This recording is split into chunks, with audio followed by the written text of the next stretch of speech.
de Shemot, de Éxodo, ¿sí? Ábralo por favor, estamos en el capítulo... Un segundo, tengo que apagar estas cosas. Estamos en el capítulo 1, en el pasuk 11.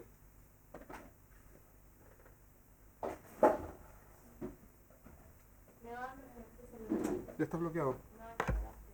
Está encendido, pero no está desbloqueado. Estaba encendida la pantalla, ¿no? Top.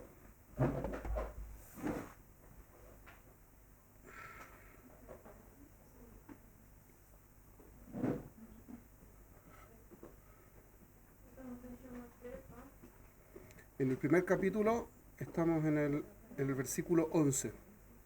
Yud Aleph. Estamos estudiando con Mefarshim el texto, ¿de acuerdo? Debbie y Feigi. Hello. Se congeló la imagen. Se congeló su imagen. Ah, ahí está.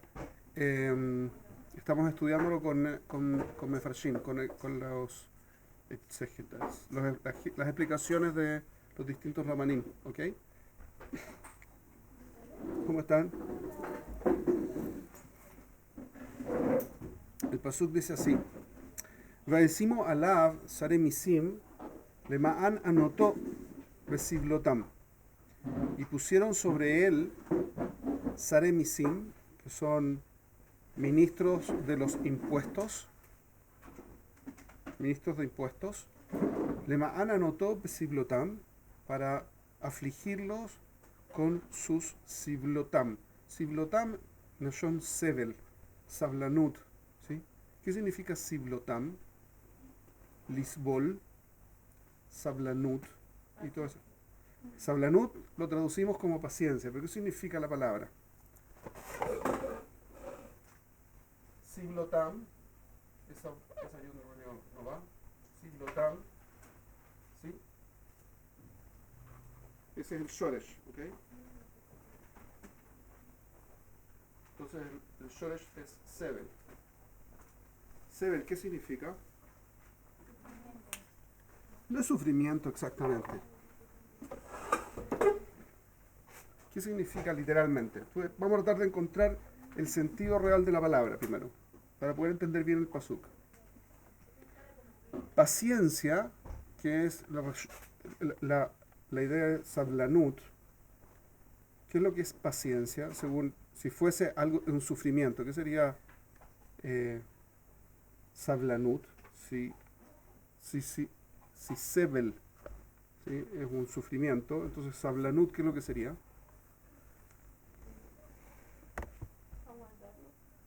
La capacidad, la entereza, la capacidad de soportar sufrimiento. Pero nosotros lo traducimos como paciencia, sablanut. No es exactamente paciencia. Behemet sería algo así como shlemut, perdón, como Ishuvadat, una cosa así. Es una mezcla entre shalom, pnimi y Shuvadat, una cosa así. No tengo ninguna fuente, pero normalmente paciencia es como tratar de filtrar los sentimientos de incomodidad y hacer ver como que la cosa que le está pasando es buena y no, o sea, tratar de convertirlo. Pero entonces aquí estamos viendo que sí reconoce que lo que te está pasando es malo, sino que lo tenemos que soportar. Entonces la paciencia sería soportar algo malo. ¿Algo así? Sería, o sea, según se habla de una paciencia entonces. No, no exactamente. Eso es justamente lo que estamos... En realidad, quizás sí. Vamos a tratar de entender qué es lo que significa el concepto para que podamos depurarlo correctamente. Sebel viene de lisbol. ¿Qué significa lisbol? Soportar. ¿Ok? Es la capacidad de soportar. Eso es el concepto de sablanut. La capacidad de soportar. Eso es todo. De soportar ¿qué? Algo que no me gusta, algo que es incómodo, algo que es desagradable, cualquier cosa. Ahora, Siblot Mitzrayim, ¿qué significa? vamos a hablar, porque Besiblotam, y son Siblot Mitzrayim, y usamos esta expresión en el Seder de Pesach. ¿Se acuerdan de eso? ¿Sí? ¿Qué es lo que decimos en el Seder de Pesach? Besiblot Mitzrayim. ¿Y qué significa Besiblot Mitzrayim? Besiblotam en el Pasuk. Las cosas que son, claro, algo que es difícil de soportar. ¿Por qué es difícil de soportar? ¿Y por qué Lisbol es soportar y Sablanut es paciencia, Keilu? Entonces, recuerden lo que vimos la semana pasada. La semana pasada estudiamos que la lógica del castigo o la forma en que los Mitzrim trataron de atacar a Israel fue poniéndole impuestos, que es justamente lo que dice el Pasuk, ¿sí? Poniendo impuestos para que les quitaran todo el deseo de hacer el trabajo que estaban haciendo con ganas. ¿Se acuerdan? ¿Están conmigo, mejor? Entonces, la lógica es que como querían hacer que la gente no tuviese ganas de hacer lo que estaban haciendo. Entonces, primero midieron cuánto eran capaces de hacer con estímulo, motivación, y después le sacaron la motivación. Hacer lo mismo sin motivación. ¿Ok? Y eso se convierte en un sebel. Hacer algo que uno no tiene ganas de hacer es un sebel. No, es hacer algo que es desgastante, que es extenuante, algo que uno no quiere hacer, algo que no tiene otra que hacer. Esa es la lógica de sebel. ¿Se entiende? Sablanut es, por lo tanto, soportar algo que uno no quiere soportar.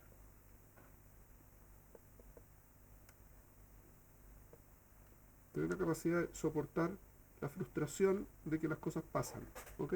Esa es la lógica de la Sablanut. No es exactamente paciencia, porque paciencia es en el fondo saber esperar.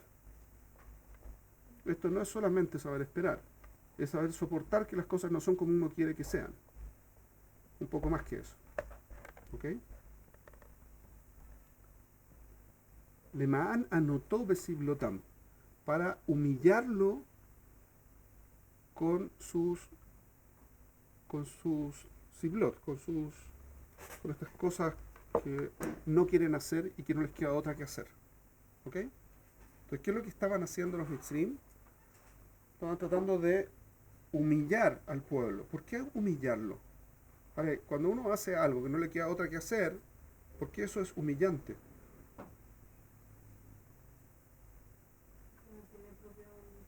Claro, porque pierde la opción de hacer lo que uno quiere hacer.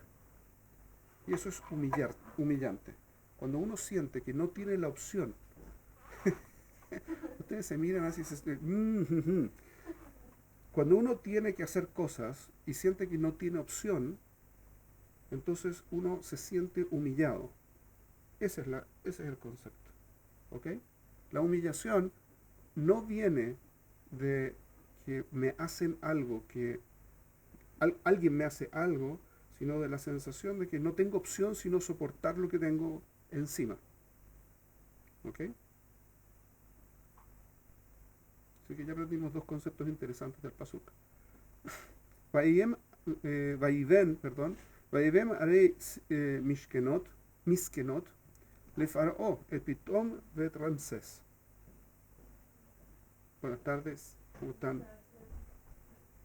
Y construyeron las ciudades, así dicho en español antiguo, de emporio, los lugares donde se almacenaba comida de Pitón y de Ramsés. ¿Ok? Como les dije la semana pasada, esto no significa que construimos las pirámides, sino que construimos silos o lugares para guardar alimento. Eso fue lo que se construyó en ese tiempo. ¿Ok? Vamos a continuar. Como tengo la sensación de que estábamos siendo demasiado técnicos, así que voy a tratar de avanzar un poquitito más en las cosas. Cuando vengamos a partes que sean más así, con más carne, entonces vamos a meternos un poco más a masticar, pero voy a tratar de avanzar un poquitito más. Vejaasher ya anó oto, Y así como los humillaban, ¿quién irbe? Así de la misma forma se multiplicaba. Vejen y fruts. Y también se diseminaban. ¿Ok? Se desparramaban.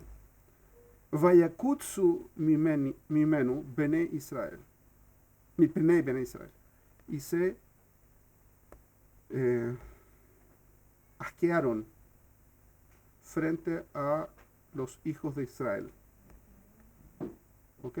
Ahora, quiero que noten una cosa muy extraña en el pasuk. ¿Cómo comienza? Vayasimu alav. ¿Qué significa alav, literalmente? Sobre él. ¿Correcto? Eso es como es si lo tuvieran que decir en gramática. ¿Qué es lo que es? Es, es una mirat viajas, pero es una preposición, se dice en español, sobre él, que es tercera persona singular, ¿correcto? Masculino. Sí, dígame. En el 11 y el 12. 11 y 12.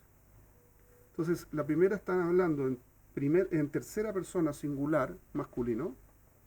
De hecho, por eso, tanto Rashi como otros Mefarshim vienen a hablar de Alav al-A'am, sobre el pueblo. ¿Ok? Entonces, el pueblo es uno. Ahora fíjense, Vekasher Ya'anu Oto, y así como lo humillaron, Ken Yarbe, Vejen y Frotz, Vayakutsu Mipne, Bene Israel. Bene Israel, ¿cómo es? Es un plural. Los hijos de Israel. Ya no es un pueblo. Ahora están los hijos de Israel. ¿Ok? ¿Qué es lo que está pasando aquí? Vamos a verlo a continuación. Pero la lógica de lo que sucede a continuación es que la primera respuesta, y esto es algo que podemos aprender para nuestro comportamiento en general, la primera respuesta es tratar de defenderse cada uno por separado. Es decir, cuando una persona, cuando un grupo está unido y cada uno tiene que soportar algo por separado, entonces que él o cada uno empieza a defenderse solo, pero en el proceso se separan. ¿Okay? Eso es lo normal. Es normal, pero no es bueno. Cuando uno no enfrenta en grupo las cosas, los estudios de hoy, así voy a traer cosas que no tienen nada que ver con Torah directamente, pero los estudios de hoy muestran que una de las cosas fundamentales que tiene el ser humano por encima del resto es la capacidad de organizarse y resolver los problemas en grupo. Entonces, cuando una persona sale adelante en forma independiente, individual, en el fondo el grupo pierde. Cuando se sale en grupo, se gana. No sé si lo han notado acá en Israel, y lo van a ver probablemente todas las que están acá en Israel de visita o idealmente para quedarse, van a ver que la cultura israelí es trabajar en equipo, mucho, pero fundamentalmente los que les va increíble en eso son los americanos. Los americanos se organizan en 15 segundos. Impresionante. Arman grupos WhatsApp y hacen toda clase de cosas, se apoyan mutuamente. Las mejores organizaciones en Israel son de origen americana. ¿Okay?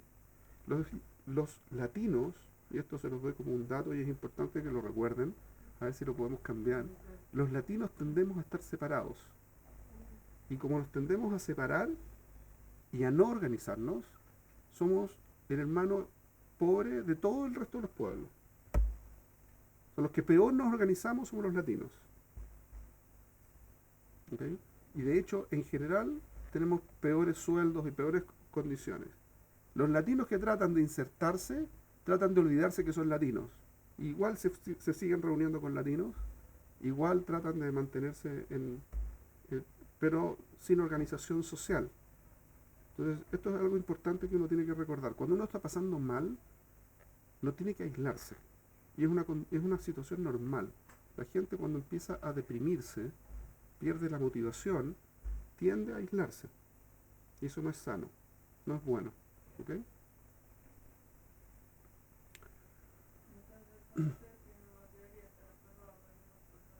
no aferrado, pero sí organizado, sí funcionar en conjunto.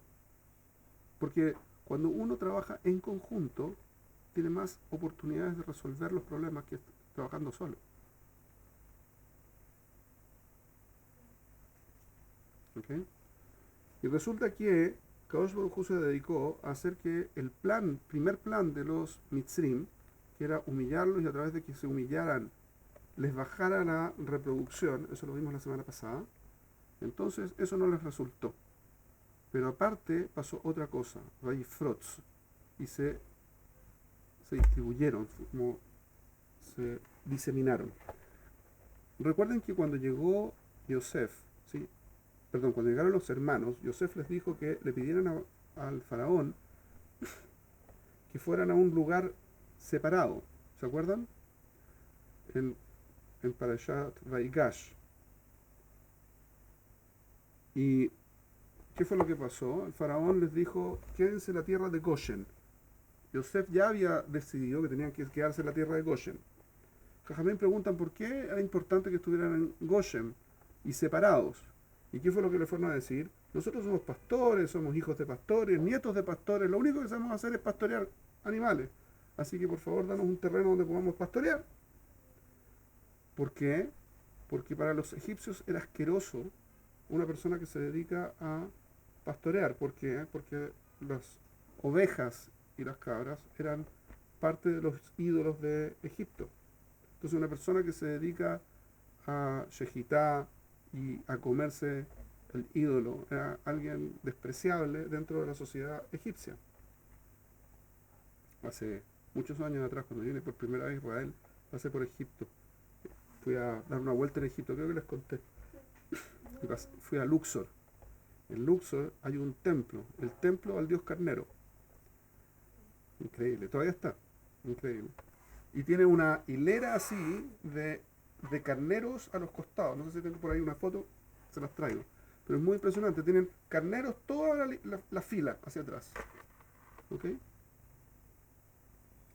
Y hay un motivo, hay una lógica que está detrás del carnero, que es la lógica que usaban los egipcios, no es que lo que fue.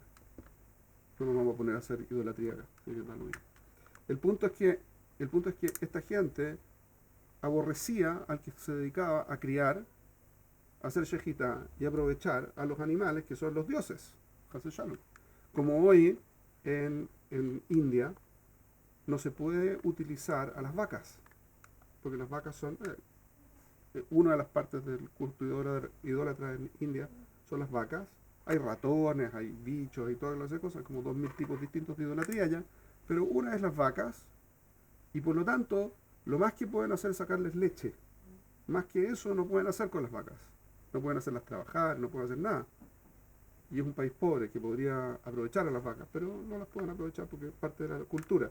Imagínense a alguien que va a cultivar, ¿cómo se llama? A criar vacas y hace shejitá, ¿sí? A las vacas y se dedica a vender vacas. Para la mayor parte de la cultura india, ¿sí? Sería una cosa terrible. Es lo mismo acá con los egipcios. Entonces los egipcios aborrecían a Israel. Jajamín preguntan para qué lo hicieron. Para que tanto Israel no se mezclara como los egipcios no permitieran que Israel se mezclara. Para que estuvieran separados. Y era algo bueno. ¿Se entiende? ¿Todo bien? Sí. También para las chicas que están acá. A ver, un segundo, las vamos a poner ahí en cámara. ¿Ustedes las conocen? Ah, ya, ok. ¿No? Bueno, se las presento. Ahí están. Díganles bienvenidas, todo. Todo. Eso, ya, ahí está. Entonces, la intención fue que no se multiplicaran y la forma que lo hicieron es humillándolos para que no tuvieran ánimo para multiplicarse y no les resultó, se seguía multiplicando. Y eso aparte generó que se fueran de la zona de Goshen. Entonces ya ahora se empezaron a diseminar por el país. Vaya, habido Mitzrayim et Bnei Israel befarej. ¿Qué significa Vayavidu? Y los esclavizaron, los hicieron servir. Mitzrayim, Egipto, como una cosa única. Et Bene Israel, a los hijos de Israel, que ya estaban separados. Befarej. ¿Qué significa Befarej? ¿Alguna idea? ¿No? Farej es ¿ah? Farej es, no tiene el texto, es con Haf, Sofit. Befarej. Befarej significa como con trabajo extenuante, humillante, feo, malo. Así como, ¿perdón? ¿Sí? No guardo exactamente de eso. Mimareru et Hayehem. Hicieron una segunda cosa. Mimareru et Hayehem. Y los hicieron que sus vidas fuesen amargas. Ba'avodah kasha, behomer u bilvanim. Bilvenim. Y con su trabajo duro en materia, en el material, y con los ladrillos. Ubejol avodah basade, y con todos los trabajos en el campo. Et kol avodatam asher avdu bahem befarej. Todos los trabajos con los que los hicieron servir con esta intención de destruirlos. El concepto fundamental es este de quitarle, hacer que sea mar. Toda la idea es que sea una vida amarga. ¿Okay? Primero les quitaron, los humillaron, les quitaron el incentivo para hacer el trabajo, primera etapa, pero ahora, como segunda etapa, no solo les quitan la motivación, aparte les hacen difícil la vida. ¿Ok? Hasta aquí, todo esto es parte del Tojnit de Akadosh Baruj Hu. Recuerden eso. Recuerden que Akadosh Baruj Hu dijo, 400 años vivirán tus hijos, tus descendientes en tierra que no es de ellos, y los humillarán y los esclavizarán, y también al pueblo lo voy a juzgar, y de allí saldrán con Rehush Gadol, Bejule. ¿Se acuerdan de eso? Al final de Parashat Lech Lecha, Brit Ben Abetarim. ¿Se acuerdan? Entonces, ya era evidente que teníamos que pasar por 3 estadios, 3 situaciones, 3 etapas. El primero iba a ser que íbamos a vivir en un lugar que no era nuestro. El segundo es que nos iban a humillar, ya lo pasamos. El tercero es que nos iban a esclavizar. Y ahora estamos en esa tercera etapa. Y la forma de esclavización le quitó, el esclavo tiene una vida amarga. ¿Ok?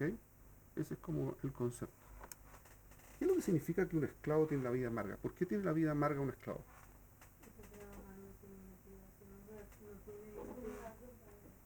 ¿Perdón?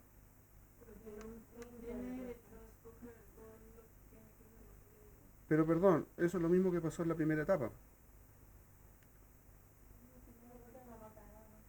Eso es lo que pasó en la primera etapa. En la primera etapa le quitaron la motivación. No tienen un para qué hacer lo que están haciendo. Solo para sobrevivir. ¿Correcto? ¿Cuál es la nueva situación? Eso ya lo hicieron con la primera etapa.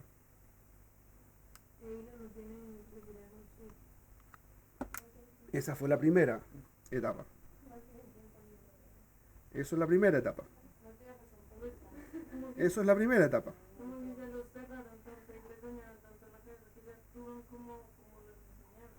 Eso fue la primera etapa. No. La segunda es que les dieron a Avodah Kasha, Befarej, y les hicieron amarga la vida. ¿Cuál es la nueva etapa? Sí, la depresión, ok. ¿Qué, perdón? No les pusieron más trabajo, se lo hicieron más difícil, pero no es más trabajo. No, porque cuando suspiraron, eso todavía al final de esta para allá, en un par de capítulos más todavía, entonces faltan como 3 capítulos para que pase que suspiraron. Eh, entonces pensaron, uy, esto no tiene fin, ¿ok? Y eso fue cuando se murió este faraón, y viene el próximo faraón. ¿Qué pasó acá? Ustedes también pueden participar si quieren, está todo bien. ¿Alguna idea? Es completamente distinto trabajar para sobrevivir cuando uno valora la vida que trabajar para sobrevivir cuando uno ya ni siquiera valora la vida. ¿Ok? Todo el concepto de hacer amarga la vida, significa que ¿qué? Que ya no tenían ganas ni siquiera, que ya no tenía sentido seguir vivos. Depresión. Pero no es el punto de la depresión, sino lo que estaban tratando de hacer es que vivieran una vida que ya no les valiese la pena. Una vez estaba conversando con mi abuelo a la Shalom, muchos años atrás, y él me comentó una cosa muy impresionante. Antes de la Segunda Guerra Mundial, la cultura nazi, mi abuelo se escapó de Hungría poco antes de la Segunda Guerra, y él me contaba que había dos posibilidades en ese tiempo, ser comunista o ser nazi. Ser socialista, nacionalista en el fondo, que terminaba en ser nazi, o ser comunista. Eran las únicas dos opciones en ese tiempo. Y como él no podía ser nazi porque era judío, y de hecho lo echaron de un equipo de natación, el que él era de los nadadores olímpicos de Hungría en su época, y lo echaron del equipo que iba a ir a las Olimpiadas del 36 en Berlín, porque era judío. Entonces mi abuelo me contaba que dado eso no le quedaba otra que ser comunista. Pero ¿qué es lo que pensaban? La gente, mi abuelo era como, tenía fuerza y le pegaba a gente y todo lo demás, como tenía sus cosas él. Pero, de joven sobre todo. Pero él decía que lo normal es que la gente creyera que estaba bien que les pegaran y que los trataran mal,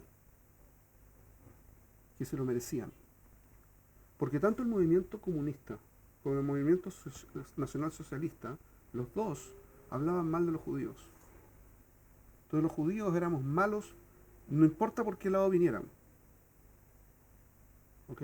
Si es por la extrema derecha, el movimiento nacional socialista, los nazis, es porque los judíos estaban infectando la sociedad. Y si era por el lado del comunismo, es porque éramos burgueses. En cualquiera de los dos casos no había vuelta. Entonces la gente se dejaba golpear. Y eso es parte de la explicación que mi abuelo me daba para decir por qué el pueblo se dejó llevar a las cámaras de gas. Porque sentían que se lo merecían. Y eso es súper heavy. Porque la vida que Ilu estaba ok, que nos hicieran daño, porque en serio éramos malos. Eso pasa todavía. En Chile sucede una cosa muy heavy. Hay muchos judíos que no son religiosos, que están fuera del marco de las comunidades, y que mi hermano en algún momento estuvo en un movimiento así de judíos que iban a hacer casas para gente pobre, y a recolectar y hacer toda clase de trabajo social y lo que sea. Y él me comentó el mismo concepto, que todos iban como a demostrar que eran buenos, porque la gente piensa que son malos. Y eso pasa en todas partes, ¿ok? Que los judíos creemos que somos malos a priori. Eso es parte del concepto de la esclavitud, ¿ok? Que no me merezco lo que tengo. Bichlal. No mitam que Akadosh Baruj Hu es el dueño de todo y todo lo demás, que eso es como la parte linda y una visión sana y lo que fuera. Sino, no me lo merezco porque soy malo, porque soy asqueroso, porque soy algo bajo. Entonces no tengo derecho a lo que tengo, incluso la vida que tengo no vale. En ese nivel está la esclavitud espiritual. Entonces, hay dos niveles distintos.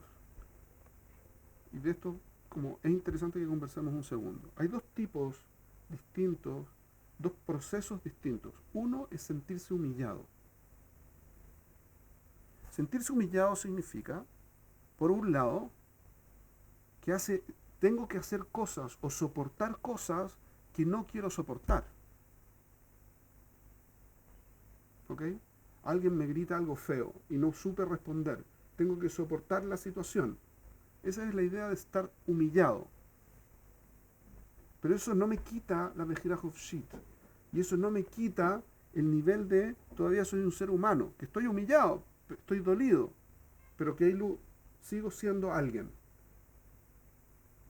De alguna forma puedo salir adelante. Pero en el segundo nivel, que ya es esclavitud real a nivel de Ruhaní, es mi vida no tiene sentido. Vamos a verlo, Bezat Hashem, si llegamos al capítulo 21, cuando hablamos de Mishpatim, todo el concepto de qué es lo que en realidad es un esclavo. Y un esclavo, quizás lo tenemos que conversar antes, porque no sé si vamos a llegar al 21, pero Bezat Hashem. Pero el punto es que el esclavo es una persona que no tiene control ni derecho a controlar lo que hace. Una cosa es no tener control, pero tener derecho a controlar. Otra cosa es no tener control y no tener derecho a controlar. Nada de lo que hago es mío, pero no podría ser mío porque no me lo merezco. Ese es un nivel de esclavitud espiritual absoluta. Y eso es lo que estaba tratando de buscar el pueblo de Mitzrayim en contra de los hijos de Israel. ¿Ok? ¿Está claro esto? Sigamos. ¿Se entendió? ¿Chicas? ¿Sí?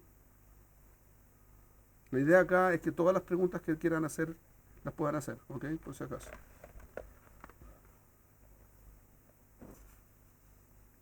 ויאמר מלך מצרים למיילדות העבריות, אשר שם האחד שפרה ושם השנית פועה.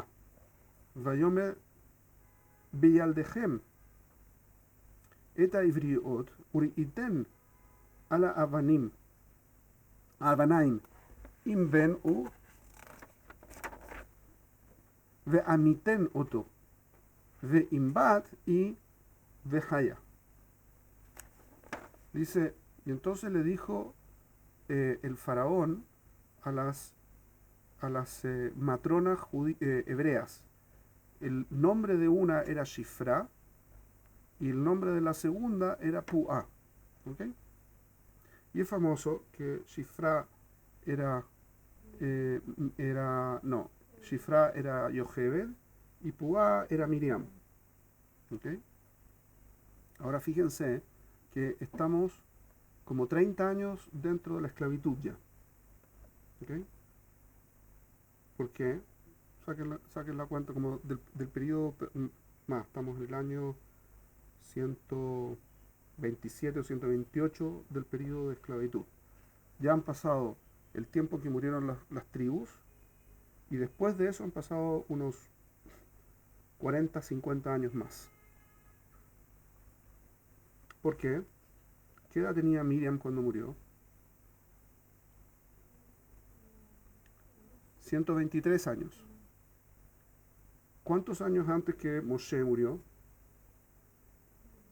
Un par de meses antes. ¿Ok? Al final de los 40 años. ¿Con cuántos años murió Moshe? 120.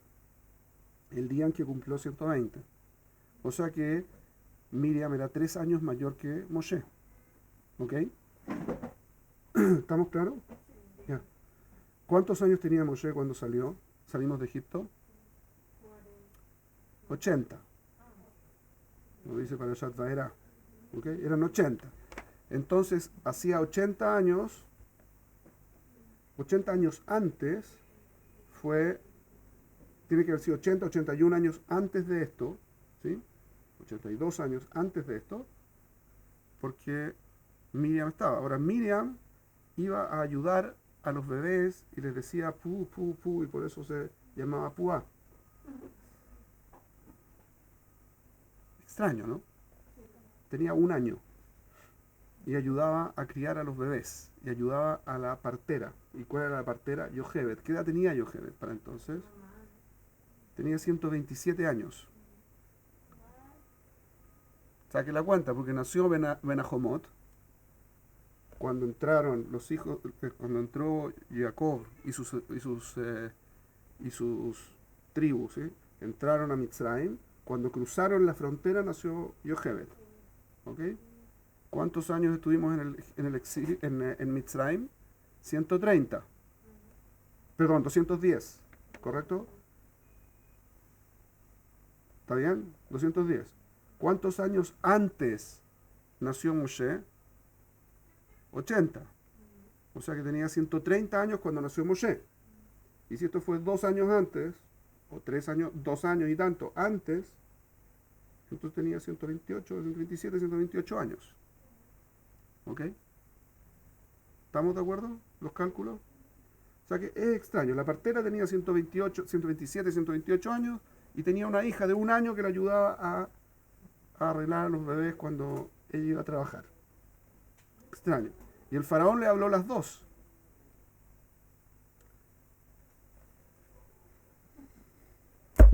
Eso es lo que dice el pasuk. No tengo nada que ver yo aquí. ¿Y por qué son mencionadas? ¿Y por qué se llaman así y no las llama con sus nombres? Y eso me gustaría también explicarlo un poquitito. Todo el libro se llama Shemot. ¿Por qué se llama Shemot? Son nombres. Fíjense, ¿cuántos nombres tenía Moshe? 7. 7. ¿Cuántos nombres tenía Yitro? 7. ¿Cuántos nombres tenía Miriam? Le fajó 2. ¿Cuántos tenía Yochebed? Al menos 2. ¿Qué significa esto del nombre?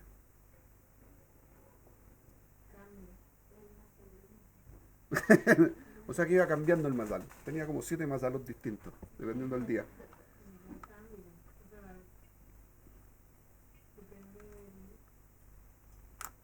¿Cuál es la lógica de un nombre? ¿Para qué es un nombre? ¿Para definir qué? Función. ¿Qué más? Una identidad. ¿Sí? ¿Y qué es lo que es una identidad? Una esencia de qué es el rol que uno viene a cumplir. Por eso, por ejemplo, en el Humash más adelante tenemos a Pinjas. ¿Sí? ¿Han escuchado hablar de Pinjas? Era Cohen. Y Eliyahu Naví se supone que también era Pinjas. ¿Mejor? ¿Pero cómo? ¿Cuántos años tenía el caballero? Que era un montón. ¿Cuál es la idea? Que Eliyahu, o sea, Pinjas nunca se murió, Keilu nunca se murió, y después de que nunca se murió se llamó Eliyahu, y nadie se dio cuenta, y que tampoco se murió. Como, ¿qué está hablando? Los textos de qué están diciendo. Peor todavía, cada tanto aparece como un oso, en la Gemara trae que Eliyahu Naví apareció como un oso, o aparece él hablando con gente, aparece como toda clase de personajes extraños, Eliyahu Naví. ¿Qué significa eso? Significa be'etzem que existe una función que está asociada con la neshama. Cuando la persona tiene una función, tiene un nombre esa función. ¿Ok? No necesariamente estamos hablando, no voy a contradecir los midrashim y que esta es Miriam y todo lo demás, no vengo a decir eso, pero es irrelevante. ¿Ok? Es irrelevante. ¿Qué significa que es irrelevante? No es tan importante cuál es el guf que está delante nuestro, sino cuál es la neshama que está delante nuestro. Y la neshama puede ser la misma neshama porque tiene la misma función, viene a ser exactamente lo mismo. Entonces sigue llamándose igual porque viene a ser la misma persona. No es la kavaná que es el mismo cuerpo necesariamente. Esto es como una explicación como para entender todas estas cosas raras de los años y las cosas. Pero el etzem de lo que estoy tratando de decir es que los nombres vienen a representar una esencia. Y la esencia puede ser una esencia que se perpetúa, que vuelve en los distintos gilgulim de la misma persona, o que vuelve a manifestarse en distintas cosas porque tiene una función específica que cumplir. ¿Ok? Entonces, ahora viene Shifra y viene Puá. ¿Cuál es la idea? ¿Que eran los mismos Yochebed y Miriam? ¿Eran los mismos? No tengo idea si eran los mismos, en realidad, físicamente. Es irrelevante. Nos vienen a decir que es la misma característica que es la misma raíz espiritual, la que estaba en Miriam y la que estaba en Yochebed. Vengo a decir que no eran, qué sé yo, Chas Shalom. Yo no vengo a decir que los Midrashim son falsos, Chas Shalom. Lo que vengo a decir es, hay una esencia, y la misma esencia estaba en Shifra y Puá que en Yochebed y Miriam. Y después en Tuvia y Moshe y todo el resto de los otros nombres que tenía, ¿sí? Moshe y todos los que tenía, todo el resto de los personajes. Zimbri, ¿han escuchado hablar de Zimbri? Zimbri, que estuvo haciendo cosas que no tenía que hacer con Cosbi, ¿sí? Cosbi, ¿cuál era Cosbi? ¿Cuál es el shoresh de la palabra Cosbi? Kaf, Zain, Bet. El shoresh de qué? Kazav. ¿Qué significa Kaf, Zain, Bet? Engañosa. Que engaña. Kozev. Kozev es que engaña.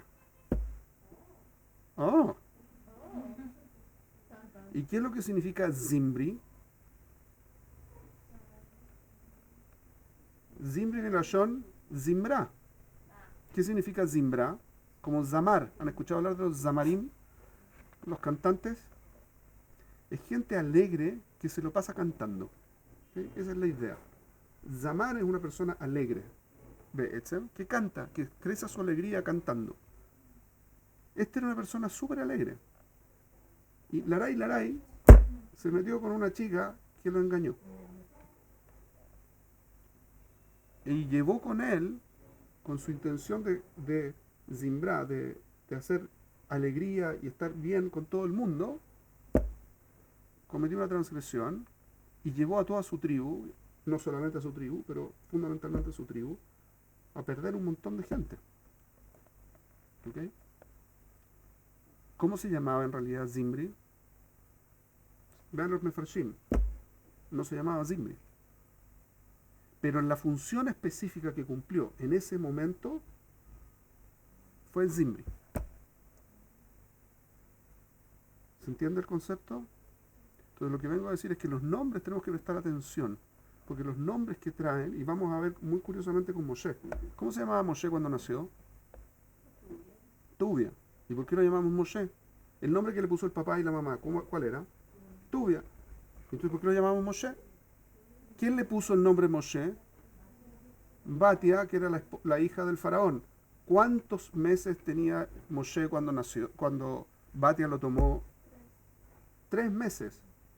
Le habían hecho ya el Brit. Hacía un buen par de semanas. ¿Por qué lo llamamos Moshe? Porque la función que viene a cumplir es la función que está representada en el nombre de Moshe. ¿Se entiende? No es que el nombre es casual. El nombre es lo que uno identifica en la persona. En la esencia de lo que la persona identifica. ¿Ok? En el otro. Y por eso es importante recordar el nombre. ¿Está bien? Seguimos. Y le dijo el faraón que cuando estuvieran entre las piedras, la Kavaná, en ese tiempo no habían camillas de hospital así con posiciones especiales para las mujeres que estaban pariendo. Las mujeres se sentaban entre 2 piedras que estaban arregladas de una determinada forma y en esas condiciones parían.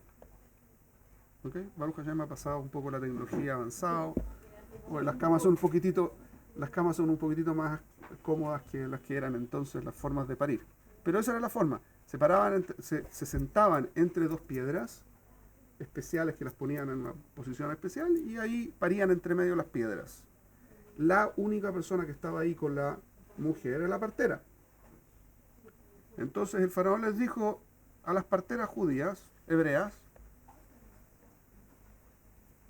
les dijo, ustedes cuando vean si es un hombre, mátenlo. Y si es una mujer, no. Explicamos ya la semana pasada que la idea era que los hombres eran los que llevaban la familia y por lo tanto la tribu funcionaba a través de los hombres, también para nosotros. Todavía no había llegado la Torá para decir que a partir de entonces viene a través de la mujer. ¿Ok? Vatirena a Milealdot, y con esto vamos a terminar, y tuvieron temor las Milealdot, Eta Elohim velo asu kasher diber alehem melech Mitzrayim vatehayena eta yeladim. Y tuvieron temor las Meyaldot de Elohim y no hicieron como les dijo el Melech Mitzrayim, el rey de Mitzrayim, e hicieron vivir a los hijos, a los niños. ¿Ok? Qué curioso. No fueron criminales, no fueron asesinas. Y lo que va a decir a continuación, par de pesuquín más adelante, la para allá,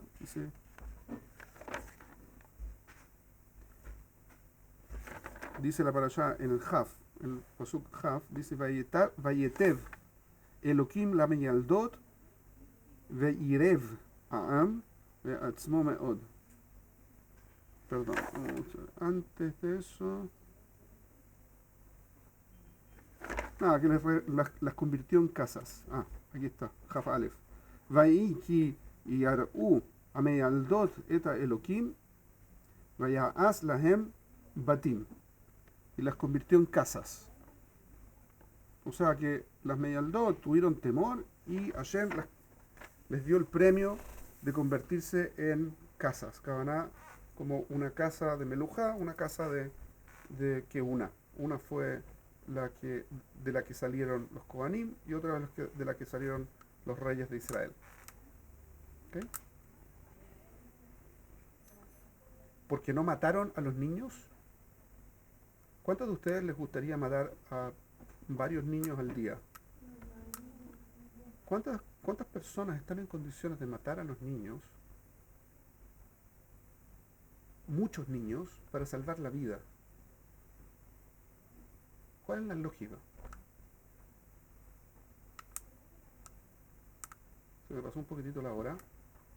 Voy a tratar de contestar esta pregunta la próxima semana, pero piensen un poco. No es tan simple. ¿Por qué las premia a Kadosh Baruj Hu? Ok, sí, no mataron a los niños, pero ¿cuánta gente estaría dispuesta a matar a decenas y miles de niños? Aparte que se notaría.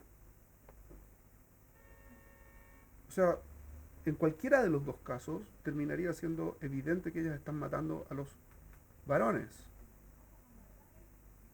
Entonces, ¿por qué Kadosh Baruj Hu les regaló ser Batim? Por el hecho de que no mataron a los niños. ¿Se entiende la pregunta? Ok. Nos vemos entonces pasado mañana, ¿ok? Nos vemos, que estén muy bien. Bye bye.